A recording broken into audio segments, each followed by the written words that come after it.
Assalomu alaykum. Dasturlarimiz davom etadi. Farmatsevtika har qanday davlatning strategik ahamiyatga ega tarmoqlardan biri hisoblanadi. Aholini sifatli, xavfsiz va hamyonbop dori vositalari bilan ta'minlash nafaqat sog'liqni saqlash, balki milliy xavfsizlik masalasi hamdir. Bir necha yil avval O'zbekiston farmatsevtika bozori asosan import mahsulotlariga tayanar. Mahalliy ishlab chiqarish hajmi yetarli darajada emas edi. Bu esa aholining dori vositalariga bo'lgan ehtiyojini qondirishda tashqi omillarga qaramlik, shuningdek dori vositalarining baland narxda bo'lishini keltirib chiqarardi. So'nggi yillarda sohada keng ko'lamli islohotlar amalga oshirildi, investitsiyalar jalb qilindi, yangi ishlab chiqarish quvvatlari yaratildi, xalqaro standartlar joriy etildi. Natijada milliy farmatsevtika sanoati yangi bosqichga ko'tarildi. Bugun ayni mavzuda suhbatlashamiz. Odatdagidek studiyaga ekspertlarni taklif etganmiz. Hurmatli mehmonlar, studiyamizga xush kelibsiz. Bugun ushbu dolzarb mavzu yuzasidan muloqot qilamiz. Keling, dastlab suhbatimiz avvalida, tokshowimiz avvalida bir raqamlarni keltirib o'tsam. 2025-yil yakunlari haqida biz albatta to'xtalishimiz kerak. 7.3 trillion so'mlik farmatsevtika mahsulotlari ishlab chiqarilganligini alohida ta'kidlab o'tamiz. 220 million dollarlik mahsulot hamda xizmatlar eksport qilindi. 392 million dollardan ortiq investitsiya jalb etildi. 136 million dollarlik 48 ta yangi loyiha ishga tushirildi. 2400 dan ziyod yangi ish o'rinlari yaratilganligi bu 2025-yil sarhisobi. Endi bugungi dasturimiz sarhisob emas, oldinga qo'yilgan vazifalar, ularning ijrosi, xodimlarning mas'uliyati va tizimdagi, tarmoqdagi yangi loyihalar haqida fikringizni bilmoqchimiz. Mulohazalaringizni albatta eshitmoqchimiz. Marhamat. O'zbekiston Respublikasi farmatsevtika sanoati davlatimiz rahbarini tomonlaridan driver soha deb e'lon qilingani katta bir ahamiyat kasb etadi. Shu kungacha asosiy dori vositalari importi bilan shug'ullangan bo'lsak, hozirgi kunga kelib sanoatimiz yanada rivojlanib, o'rta hisobda boya aytib o'tganingizdek 50% ga yaqin o'z mahsulotlarimiz bilan aholini ta'minlash imkoniyati mavjud bo'ldi. Bu bilan bir qatorda ishlab chiqarish qobiliyatini oshish, yangi korxonalarni tashkil qilinishi, shu bilan bir qatorda Biofarmacity, ya'ni Toshkent Pharma Park klasterini tashkil etishi bunga yaqqol misol bo'la oladi.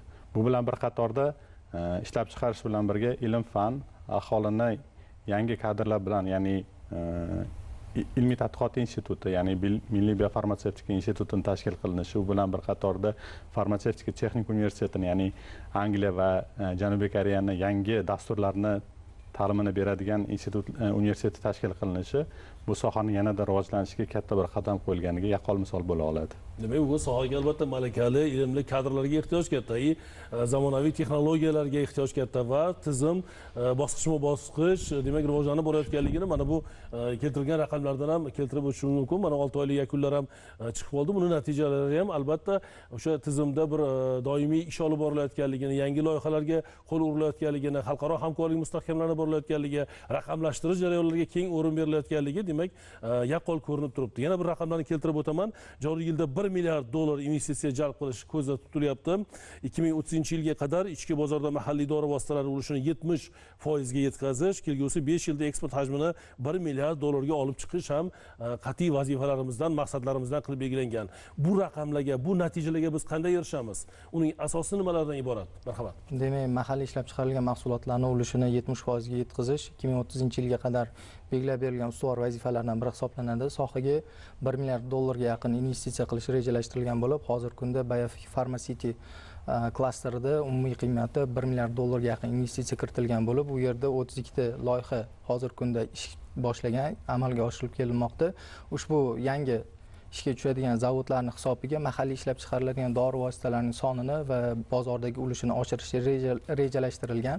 Shuningdek, respublika hududida hozirgi kunda 58 ta GMP talablariga javob beradigan zavodlarimiz faoliyat yuritib kelmoqda va ularning ishlab chiqarilgan mahsulotlari nafaqat mahalliy bozorga mahalliy bozorni ta'minlashda, shuningdek 55 ta mamlakatga eksport qilib kelinmoqda. Ushbu ishlab chiqarilgan farmatsevtika mahsulotlari yildan yilga zavodlarda ishlab chiqarish quvvatlari ham oshib bormoqda. Shuningdek, yangi innovatsion dori vositalarini, liniyalarini yo'lga qo'yish va mahalliy korxonalar tomonidan ishlab chiqarish ustida ishlar olib borilmoqda. Mana 1 milliard dollar investitsiya dedik va 32 ta loyiha deyapsiz.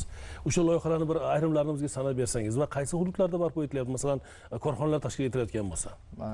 Biofarmaseutika hududi tashkil etilmoqda. Ushbu zavodlar misolida keltiradigan bo'lsak, dunyoga mashhur zavodlardan biri Kusum, shuningdek World Medicine zavodlari ushbu klasterda o'z faoliyatini boshlash arafasida turibdi. 2027-yildan boshlab ushbu zavodlar to'liq quvvatda ishlash rejalashtirilgan. Hozirgi kunda qurilish montaj ishlari olib borilmoqda.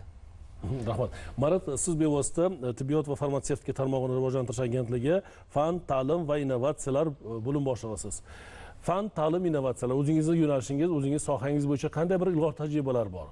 Va xalqaro hamkorlik qanday mustahkamlanyapti? Xalqaro tajribalarni bugun amaliyotga tatbiq etish jarayonlari qanchalik kechyapti va ishimizni sifatini oshirishda, ish samaradorligini yuqori qilishda va oldimizga qo'ygan maqsad vazifalarni ijrosini ta'minlashda qanday bir asosiy bir yo'nalishlar bor? Albatta shu o'rinda qo'shimcha qilishim kerak bu aytilgan so'zlarga. Aytib o'tildi, biz demak 50% gacha farmatsevtik mahsulotlarni o'zlashtirdik.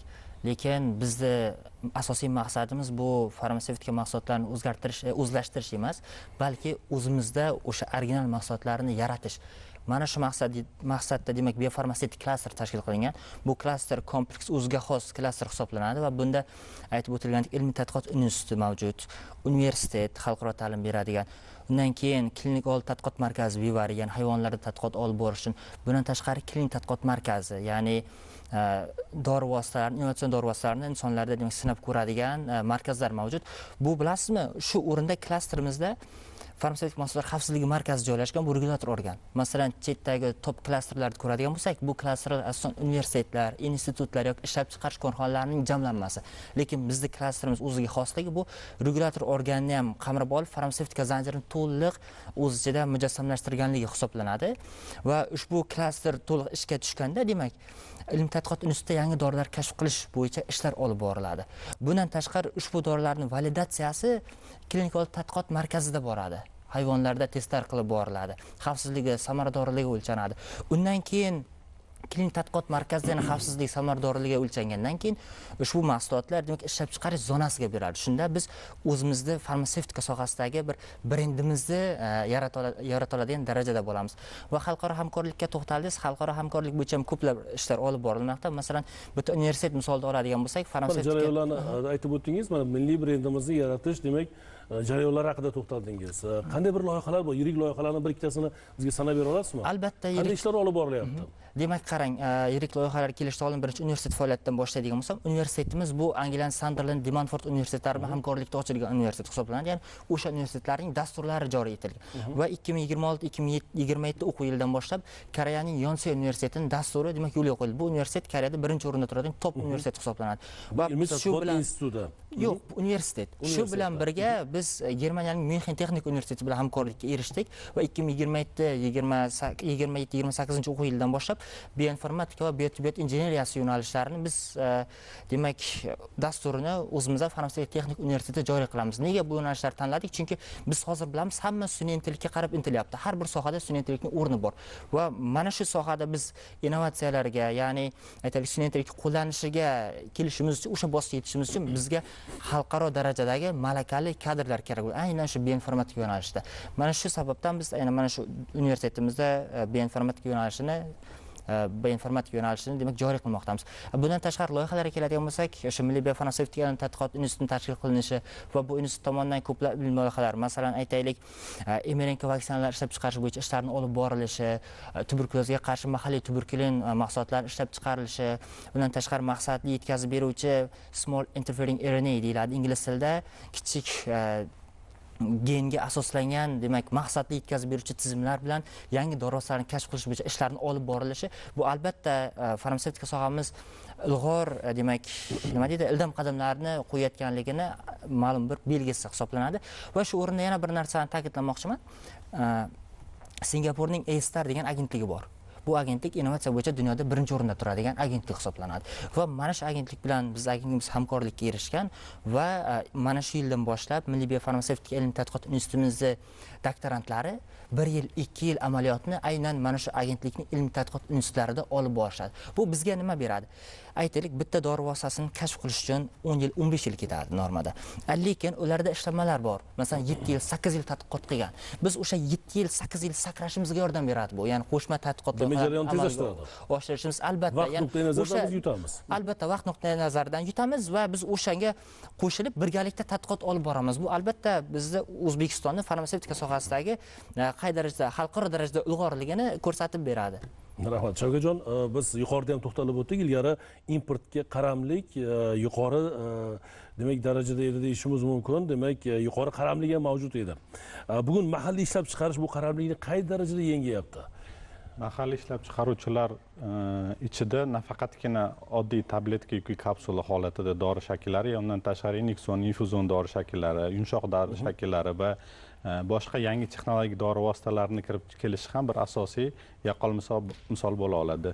Biopharmaceutics hududida yangi turdagi, yangi avlod dori vositalarini ishlab chiqaruvchi 8 dan ortiq hozirgi kunda umumiy loyiha mavjud bo'lib, ya'ni bu qon preparatlariga asoslangan, undan tashqari yangi stem celllar deymiz, ya'ni o'zak hujayralar asosida dori vositalarini ishlab chiqarish bilan bir qatorda yangi turdagi inyektsion va yangi avlod infuzon dori shakllarini amaliyotga tatbiq etilishi mahalliy ishlab chiqaruvchilarni dori vositalarini turlari, shakli va umuman nom hisobdan ham yangi turdagi dori shakllarni kirib kirishiga asosiy sabab bo'lib bormoqda. Davlatimiz rahbari tomonidan belgilangan 2030-yilgacha ichki bozorda mahalliy dori vositalari ulushini biz yuqorida ham bir qisman to'xtalib o'tdik, 70% ga yetkazish vazifasi. Bugun qay darajada amalga oshirilyapti? Asosiy e'tibor nimalarga qaratilgan? Demak, mahalliy ishlab chiqaruvchilar tomonidan yangi liniyalar, boya aytib o'tdik, yangi liniyalar yo'lga qo'yilmoqda va mahalliy ishlab chiqaruvchilar tomonidan xalqaro standartlar, ya'ni GMP standartiga javob beradigan 58 korxona faoliyat yuritayotgan bo'lsa, hozirgi kunda respublika hududida Ronfarm korxonasi Euro GMP talablariga javob beradigan Euro GMP sertifikatini qo'lga kiritgan bo'lib, ushbu korxona 2025-yil Germaniyaning Frankfurt shahrida bo'lib o'tgan xalqaro CPHI yig'ilishda 20 dan ortiq kelishuvlarga erishdi. Ushbu korxona tomonidan nafaqat mahalliy bozorni to'ldirishda, balki eksport salohiyatini oshirishda ham muhim ahamiyat kasb etdi ushbu xalqaro CPHI yig'ilishi va qolgan biofarmatsevtik klaster hududida qurilayotgan zavodlar ham xalqaro Euro GMP talablariga mos ravishda qurib borilmoqda hozirgi kunda. Shuningdek, onkologik mahsulotlar, dori vositalarini ishlab chiqaradigan Onkovel zavodi ham qurilish montaj ishlari olib borilmoqda. Ushbu zavodlar to'liq quvvat bilan ishlash boshlagandan keyin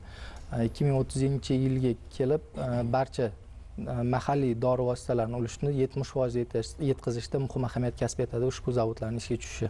Shu o'rinda qo'shimcha qilmoqchi. Shu zavodlar haqida ma'lumot berib o'ting, qaysi hududlarda rejalashtirilyapti bunyod etilishi va qanday bu dori vositalarini ishlab chiqaradi, mahalliy dori vositalarini?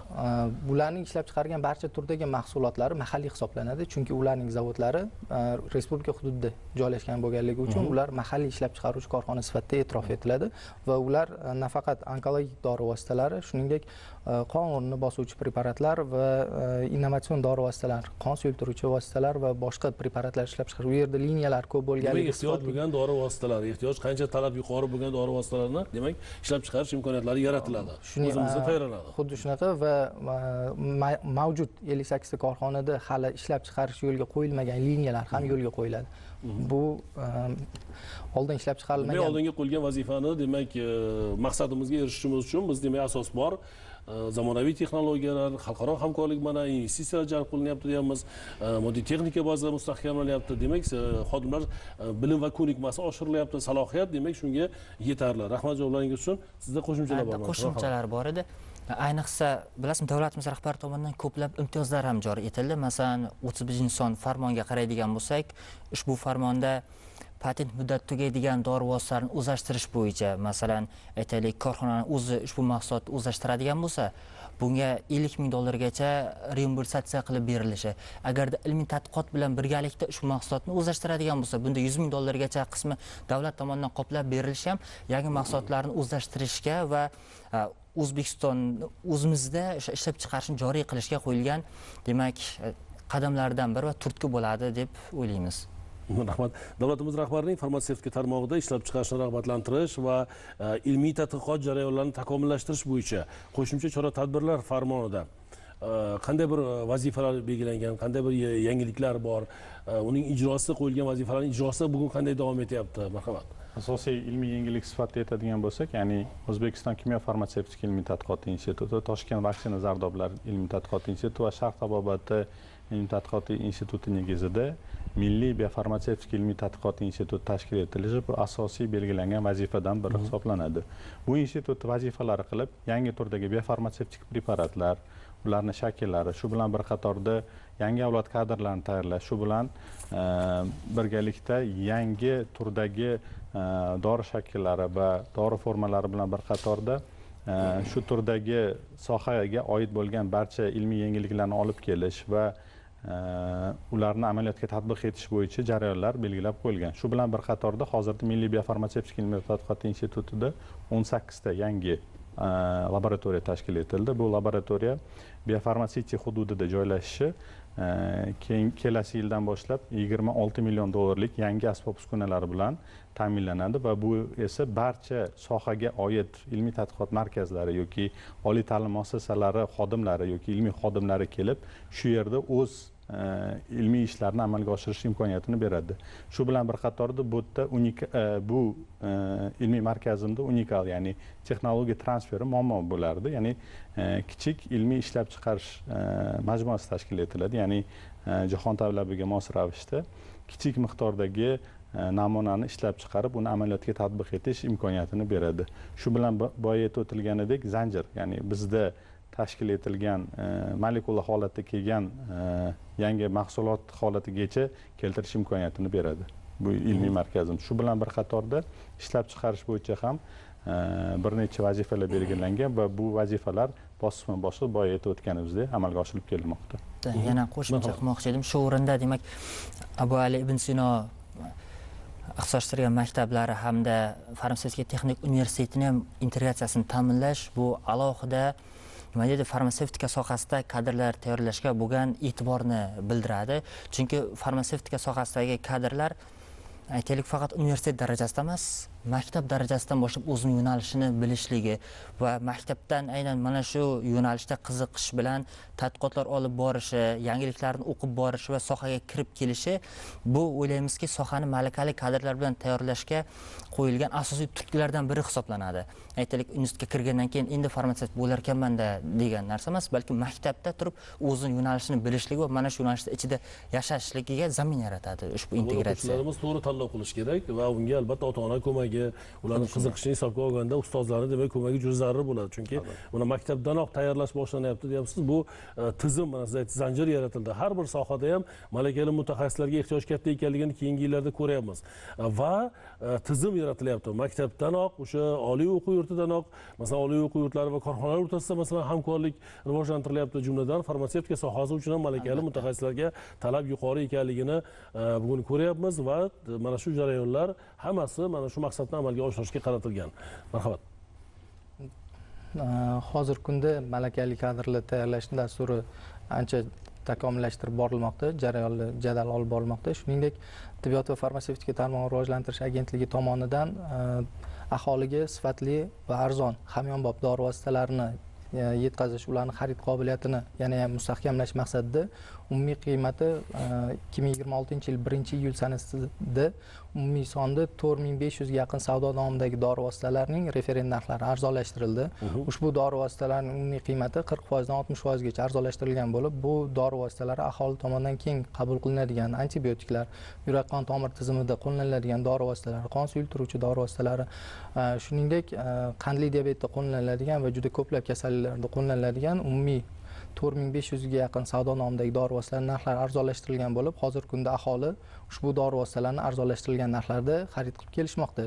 Shuningdek, farmatsevtika bozorini kontrabanda va kontrafakt mahsulotlardan xoli qilish maqsadida tibbiyot va farmatsevtika tarmog'ini rivojlantirish agentligi tomonidan mobil ilova ishga tushirilgan bo'lib, buning nomi Farmuz deb nomlanadi. Ushbu mobil ilova hozirgi kunda dorixonalarda sotilayotgan barcha dori vositalari raqamli markirovka bilan markirovkalangan bo'lib, ushbu mobil ilovada ushbu markirovkani skanerlash orqali dori vositalarining to'g'risida barcha ma'lumotlarni olish mumkin. Bu qanday ma'lumotlar?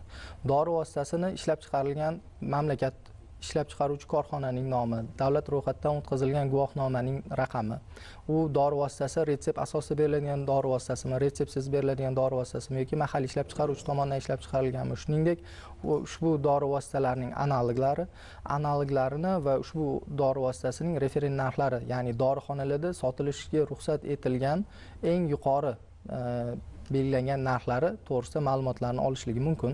Va ushbu mobil ilovani yana bir afzalligi shundan iboratki, siz qandaydir bir dori vositasini qabul qilganingizda sizda nojo'ya ta'sirli kuzatilgan bo'lsa, ushbu mobil ilovaning shikoyatlar qismida shikoyatlar qismlariga, bandlarga bo'lingan holatda kiritib o'tilgan bo'lib, bu yerda sizga nojo'ya ta'sir bergan yoki dori vositasini xarid qilganingizda referent narxdan yuqori narxda xarid qilgan bo'lsangiz, ushbu to'g'risida ma'lumotlarni qoldirishingiz mumkin. Ushbu ma'lumotlar to'g'ridan-to'g'ri Tibbiyot va farmatsevtika tarmog'i rivojlantirish agentligiga kelib tushadi. Ma'lumotlar o'rganiladi va tegishliligi bo'yicha yo'naltiriladi. Dori vositalarini referent narxdan yuqori narxda sotish qat'iyan taqiqlangan bo'lib, qonunda ushbu holat aniqlangan taqdirda Raqobat qo'mitasi tomonidan ushbu dorixonaga nisbatan ma'muriy jarimalar qo'llaniladi. Shuningdek, farmatsevtika mahsulotlar xavfsizligi markazining litsenziyalovchi organi tomonidan ushbu dorixonaning litsenziyasini bekor bo'lishigacha olib keladigan holatlar mavjud. Hozirgi kunda 2026-yilning birinchi yarim yilligida 60 dan ortiq ushbu qonunbuzarlik holatlari aniqlangan bo'lsa, shu 60 ta dorixonaning barchasini litsenziyasi bekor qilingan. Bunga sabab dori vositalarini referent narxdan yuqori narxda sotish litsenziya talablarini qo'pol buzilish holati sifatida e'tirof etiladi va ularning nojo'ya ta'sirlar sezilsa ham, demak, bunga chora ko'riladi. Aniqlanadi va agar nojo'ya ta'sirlar to'g'risida ma'lumotlar ko'plab kelib tushadigan bo'lsa, ushbu dori vositasi savdodan olib tashlanadi. Endi dori vositalarining narxining pasaytirilishi bugun aholi hamyoniga qay darajada ijobiy ta'sir ko'rsatmoqda? Bu bo'yicha ham, narx-navolar bo'yicha ham bir fikrlaringiz, mulohazalaringizni aytsangiz marhamat. Endi dori vositalarining narxlari arzonlashgandan keyin ular aholi juda o'zimiz ham hududga chiqqan holatda aholining fikrlarini o'rganganimizda, aholi ushbu holatni juda sezishda, ayniqsa ma'lum bir turdagi dori vositalarini doimiy qabul qilib yuradigan insonlar dori vositalarining referent narxlari arzonlashganini tezda payqashdi va ular ushbu holatni juda mamnuniyat bilan qabul qilishdi va yana ham arzon bo'lishini xohlashgan. Referent narxlash tizimi, bugun mana yuqorida aytdingiz, demak, iste'molchilar manfaatini himoya qilib boryapti va bu narxlash tizimini ustida nima deydi, zimmasiga qo'ygan vazifalar nimalardan iborat aslida? Iste'molchilar manfaatini himoya qiladi, mana yuqorida aytdingiz, nojo'ya ta'sirlarni yoki narxlarni shu asossiz o'sib ketishini oldini oladi, yordam beradi va qanday yana bir vazifalar qo'yilgan? Bugun u vazifalar ijrosi qanday bo'lyapti? Referent narxlar shakllantirish, demak, Sog'liqni saqlash vazirining 37-35 sonli buyrug'iga asosan shakllantiriladi. Referent narx bu nima degani? Ayni bir ta'sir etuvchi dori vositasini ayni bir ishlab chiqaruvchi tomonidan ishlab chiqarilgan qadoqdagi soni, dozasi, konsentratsiyasi, hajmi inobatga olingan holatda referent mamlakatlarda, ishlab chiqaruvchi mamlakatda va import qilingan narxlari tahlil asosida amalga oshiriladi va ushbu narxlar boshqa mamlakatlardagi sotuv narxlari asosida shakllantirilgan bo'ladi. O'rtacha qiymat asosida ushbu tizimni joriy etilishidan maqsad narxlarni sun'iy oshirilishini oldini olish va xalqimizga hamyonbop sifatli dori vositalarini yetkazib berishni ta'minlashdan iborat. Rahmat. Endi biz bevosita ilmiy tadqiqotlar haqida ham bir qisman to'xtaldik. Sizning institutingizda qanday bir bioinformatsevtika bo'yicha ilmiy tadqiqotlar olib borilyapti? Bu ilmiy tadqiqotlarning maqsadi nima va u farmatsevtika rivojiga qanchalik bugun hissa qo'shadi? Endi albatta maqsadlar qo'yilgan, tizim ishlayapti. Yuqorida aytganingizdek, bu borada bir zanjir yaratilgan. Yosh olimlarimizga, umuman xodimlarni shu ilmiy tadqiqot bilan shug'ullanish uchun qanday bugun sharoitlar, imkoniyatlar bor? Hozirgi kunga kelib, davlatimiz rahbarini siyosatlari asosida yosh kadrlarni qo'llab-quvvatlash va ularni xalqaro bilimlarini oshirish maqsadida 165 ga yaqin ilmiy xodimlar 2015-yilda umumiy hisobda malaka oshirish uchun chet mamlakatlarda bo'lgan bo'lsa, bu yil bu son yanada ortib bormoqda. Shu bilan bir qatorda Milliy biofarmatsevtika ilmiy tadqiqot instituti xodimlari bu yil Xitoyda, Janubiy Koreyada, shu bilan bir qatorda hozir Yevropada, ya'ni Vengriyada va bundan tashqari bu yil hisobida yana Janubiy Koreyaning ikkita yangi dasturida va Shvetsiyada bo'ladigan malaka oshirish dasturlarida ishtirok etishlari rejalashtirilgan. Shu bilan bir qatorda siz aytib o'tgandek yangi turdagi dori shakllarini taklif etish bo'yicha ham bir necha ilmiy ishlar amalga oshirilmoqda. Birinchisi bu ya'ni mRNK, ya'ni biz o'zimiz o'sha ko'rganimizdek, ya'ni kasallikka nisbatan ta'sir qiluvchi yangi turdagi dori shakllarini ishlab chiqarish ham bir asosiy maqsad qilib qo'yilgan.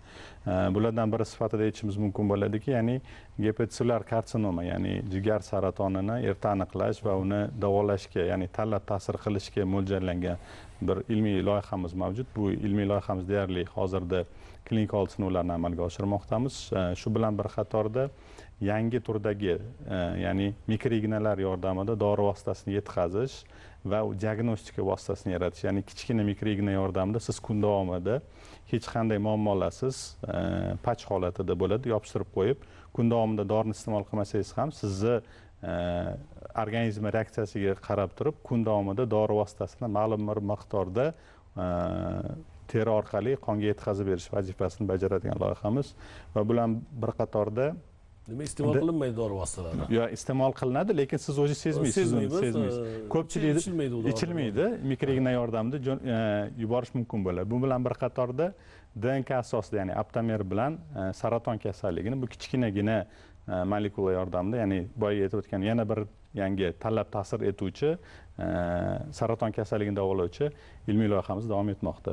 Shu bilan birga startap loyihalarimiz mavjud, ya'ni dori vositasini oldin bir dori vositasini yaratish uchun yillab vaqtingiz sarflagan bo'lsangiz, hozirda sun'iy intellekt yordamida turli xil molekulalarni turli xil simulyatsion dasturlar yordamida uni qanday ta'sir qilishi va qaysi joyga ta'sir qilishini aniqlashingiz mumkin bo'ladi. Shu yordamida siz yangi turdagi dori shaklini yoki dori molekulasini kashf qilish imkoniyatini beradi. Sun'iy intellekt shu bilan birga albatta yordam beryapti, uyg'unlashtirilgan. Ilmiy ishlarda nafaqat ilmiy ishlarda, balki zamonaviy tibbiyot sohasida ham va bizning farmatsevtik sohasida ham sun'iy intellekt integratsiyasi barcha sohada integratsiyasini ko'rishimiz mumkin bo'ladi va bu yangi turdagi dori shakllarini va dori turlarini yaratishda katta imkoniyat yaratadi.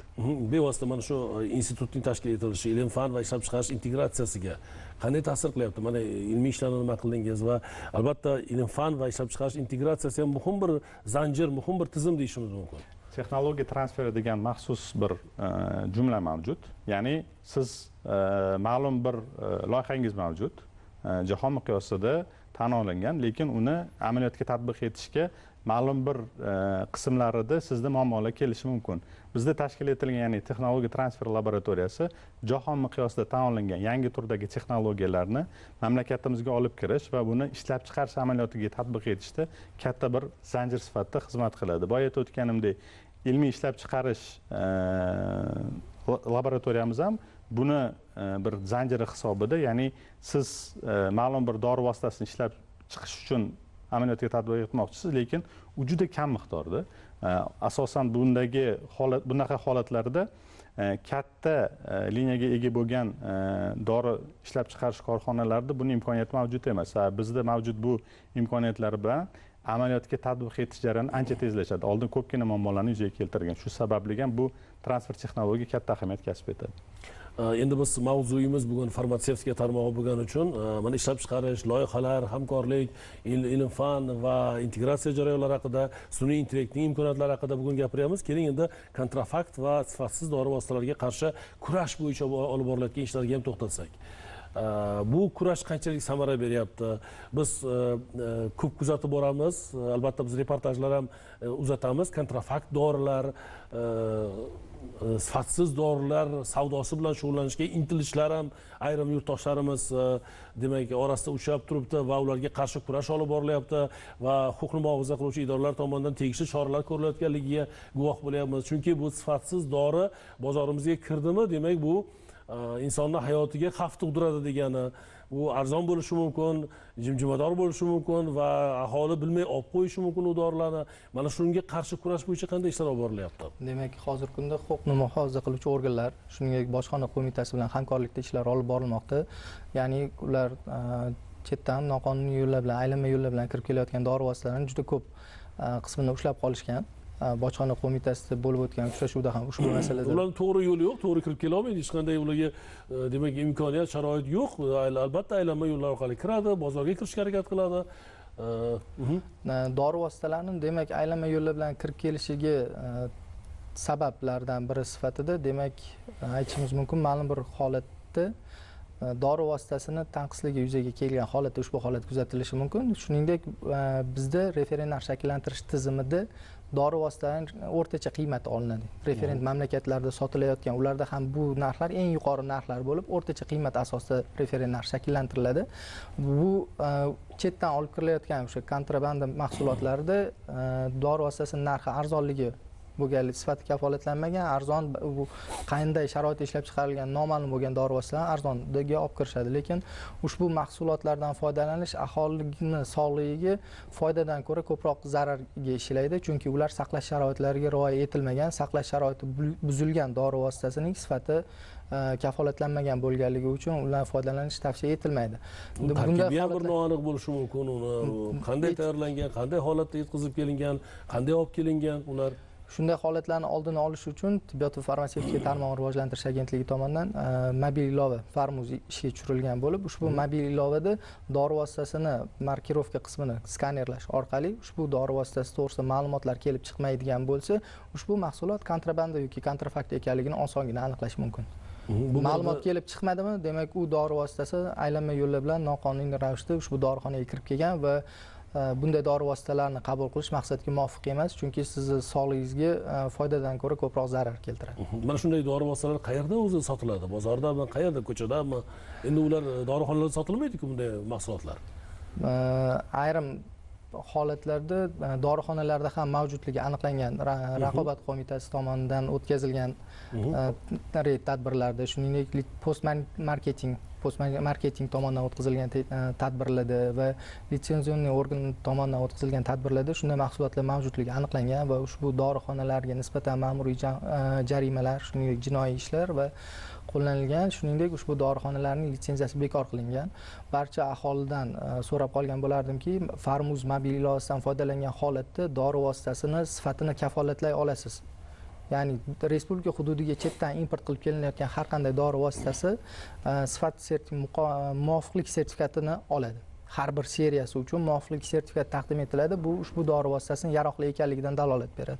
Va ushbu mobil ilovani skanerlash orqali sizda ma'lumot ko'rindimi, demak buni sifati kafolatlangan, qo'rqmasdan ushbu dori vositasini iste'mol qilish mumkin. Shuningdek, dori vositasi hozirgi kunda elektron retsept tizimi joriy etilgan bo'lib, elektron retsept tizimida dori vositasining asosiy ta'sir etuvchisi, ya'ni nomi yoziladi, ya'ni xalqaro patentlanmagan nomi. Dori vositalarini xarid qilishda shifokor tomonidan yozilgan xalqaro patentlanmagan nomda, biroq turli savdo nomida bo'lgan har qanday dori vositasini xarid qilib uni foydalanishdan qo'rqmaslik kerak, chunki ushbu dori vositalarini mobil ilova orqali skanerlanganda ma'lumotlar kelib chiqsa, ushbu dori vositasi muvofiqlik sertifikatini olgan, sifati kafolatlangan. Analoglardan foydalanishdan cho'chimaslik kerak. Aholini ongiga singib qolgan holat nimadan iboratki, dori vositasi ayni bir savdo nomidagisini qidirishadi. Uni narxi qanday bo'lishidan qat'iy nazar aynan shu savdo nomidagisi ta'sir qiladi degan fikr o'rnashib qolgan. Bu fikrdan yiroq bo'lish kerak. Endi dori vositasining analoglari bu beekvivalentlik sinovlaridan o'tgan, samaradorligi isbotlangan va ikkalasi ham bir xil maqsadda qo'llash uchun tavsiya etilgan dori vositalari bo'lib, analoglardan bemalol foydalanish mumkin. Chunki analoglari dori vositalarining narxlari hammasi har xil. Bitta dori vositasini narxi 7000 bo'ladigan bo'lsa, bittasiniki 15000 bo'lishi mumkin. Arzonini qabul qilsa menga ta'sir qilmaydi degan fikrda bo'lish kerak emas. Arzon dori vositalarini ham qabul qilish mumkin, chunki ular barchasi farmatsevtik mahsulotlar xavfsizligi markazi tomonidan, shuningdek sertifikatsiyalovchi organlar tomonidan sifat nazorati amalga oshirilgandan keyin savdoga chiqarilgan dori vositalari hisoblanadi. Va analoglardan bemalol foydalanish mumkin. Demak, bu borada aholini ham xabardorligini oshirishimiz kerak. To'g'ri kelgan dorilarni sotib bo'lmaydi. Albatta, ko'p shifokorlarimiz maslahat berishadi. O'sha dorixonalarda ham aytishadiki, shifokor bilan albatta maslahatlashish kerak. Shifokor tavsiyasiga asosan o'sha dori vositalarini qabul qilish kerak. Demak, sog'lig'imiz, dori vositalarini demak ichish tartibimiz, madaniyatimiz o'z qo'limizda. Buni oilada shakllantirishimiz kerak va o'zimiz, farzandlarimiz, yosh kattalar uchun albatta dori vositalarini qabul qilishda biz alohida bir e'tibor berishimiz kerak. Har qanday dorini ichmaslik tavsiya etiladi va shifokor doimiy nazoratida bo'lish, nojo'ya ta'sirlar bo'lganda mana aytyapsizki, ilovalar orqali murojaat qilish imkoniyatlari ham yaratiladi. Yana bir muhim jihatni aytmoqchi edim. Bugun biz investitsiyalar haqida, kadrlar tayyorlash haqida, ilmiy tadqiqotlar haqida gapirdik. Eksport imkoniyatlarimiz haqida ham bir ikki og'iz o'zim gapirmoqchiman. Bugun farmatsevtika mahsulotlarimiz 55 dan ortiq davlatga eksport qilinayotganligini ham alohida ta'kidlab o'tishimiz kerak. Chunki bu yangi bozorlar degani, bu daromad degani albatta bu ishlab chiqarish imkoniyatlarimizni yanada kengaytiradi, xalqaro hamkorligimizni mustahkamlaydi va bizning dorilarga demak bo'lgan ishonch, bizning dorilarni shu sifatli dorilarimizga bo'lgan talab degani yangi bozorlar o'rganilyapti. Biz bugun atroflicha ushbu mavzu yuzasidan muloqot qildik va sizga savollarimiz albatta juda ko'p. Keyingi muloqotlarimizda ham albatta siz bilan uchrashamiz va ushbu soha rivoji, oldimizga qo'yilgan maqsadlar va unga erishish yo'lidagi bugun intilishlar, harakatlar haqida, yangi loyihalar va natijalar haqida siz bilan muloqot qilamiz degan niyatdamiz. Bugungi tashrifingiz va bizga bergan ma'lumotlar uchun sizga rahmat deymiz. Hurmatli teletomoshabinlar, dasturlarimiz davom etadi. E'tiboringiz uchun tashakkur. Xayr salomat bo'ling. Bizdan uzoqlashmang.